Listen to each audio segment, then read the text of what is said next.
We don't have traffic all the time. No. You know what we have? We do have weather. Yeah. Right. Brad. It's cold. It's cold. That's all you need to know. Spoiler But- alert. Cold.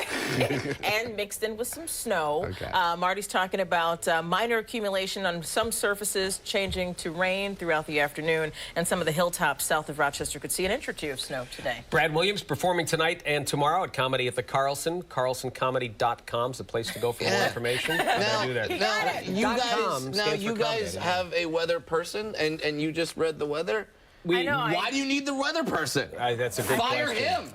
What's he? You're doing his job. How He's did got you a know? degree in weather and Yeah, like he's doing the thing, and you read like how would you guys like it if you bought tickets to see my show and I go, the waiter's gonna do a tight 15. Like, no, he's supposed to be the pro. He's supposed to do the weather. We are deputized by him to read the forecast. He's a horrible weather CEO. He's big weather. He's big weather. We don't like big weather. Let's protest against big weather. usually when I protest against big anything. Yeah. It's not me. It's not my thing. How did you decide, okay, comedy's what I'm going to do? I probably asked you that last time. Okay, here's a crazy story. I was in the audience of a comedy show. I was 19 years old. I'm 34 now, which is like 72 in dwarf. and the comedian was on stage and he started making midget jokes. And I'm in the audience. And half the audience is laughing. And the audience is sitting by me is like,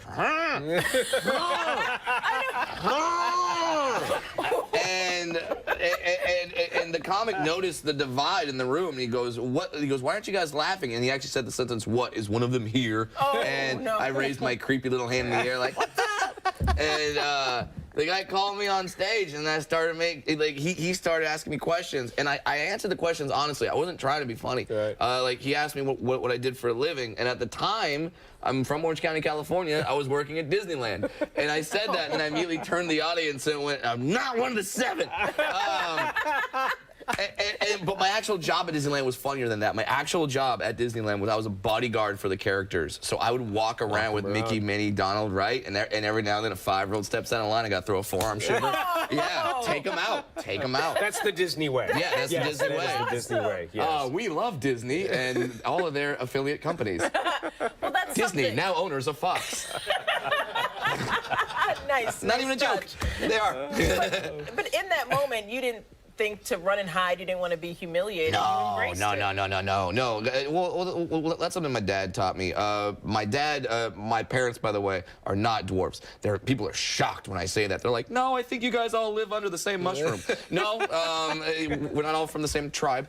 My dad taught me that yes, I can do anything that I put my mind to, minus play center in the NBA, but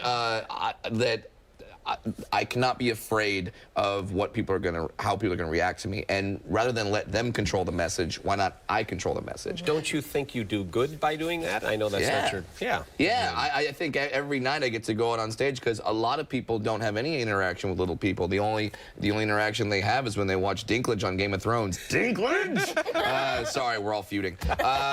There's a war. Anyway, but yeah, so like that's the only interaction they have. So I get them an opportunity to have a true interaction with a person of short stature, and so they can know what's going on. Like right now, I feel like I'm knowing more about the broadcasting industry because I'm sitting here next to a Hall of Famer. So I feel like I'm learning things so much just by just being in your presence, good sir. Could you just tell by? Did somebody tell you that, or could you just tell by looking? No, we all got the memo. Oh, okay, got the memo. Thank you. No, the memo I sent. Yeah, yeah, we got it. I was gonna say I paid him a 50 to go ahead and say that. Hall of Fame. Now, how has your life changed? Can you go to any garbage plate and just cut the line? Like, oh yes, absolutely. I can do that. But other people do that as well who are not Hall of Fame. Yeah. Now I see you have a wedding ring on. So when you have a disagreement with your wife, do you ever go like, "Well, only one of us here is a Hall of Famer, honey"? I haven't yet, but it's there. It's in the arsenal. It's there. You think about it. I know you do. You're like, Hall of Fame. Hall of Fame. No, I just changed the way I sign my name. Oh, Hall of Fame. HOF. Goat. Honestly, though, he doesn't like to talk about it. Well, he's so sure. humble. That's why he's a Hall of Famer, because he's very humble. He's a damn professional. He's very uncomfortable right now. This is very funny for me. And because we ponied up the money required to get that nomination. That's right. It's fairly evident. He slept with the right people on the way up, and he's killing it. Hi, Sinclair Media. Hi,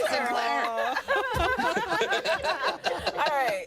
Brad. 2 shows tonight. 2 shows tonight. 2 shows tomorrow. And shows actually tomorrow. just did 2 shows this Yeah, morning. that too. was great. So I did 2 sets this morning. It was a lot of fun. The hard part of having you in is we have to work so hard to just get you to, we ask you questions, you don't answer them, and it's just tough. Sure, you just got to pull it out of me. I'm such an introvert. But you guys do. It is always a pleasure to see you. And Will you come back next year? Yeah, I'll come Promise? back next year. Just make sure it's not 3 feet of snow on the ground, and I'll be good. All right. You're In welcome June, here we don't anytime. usually get snow. Fantastic. I'll see you Weather, in June. traffic, local headlines are next.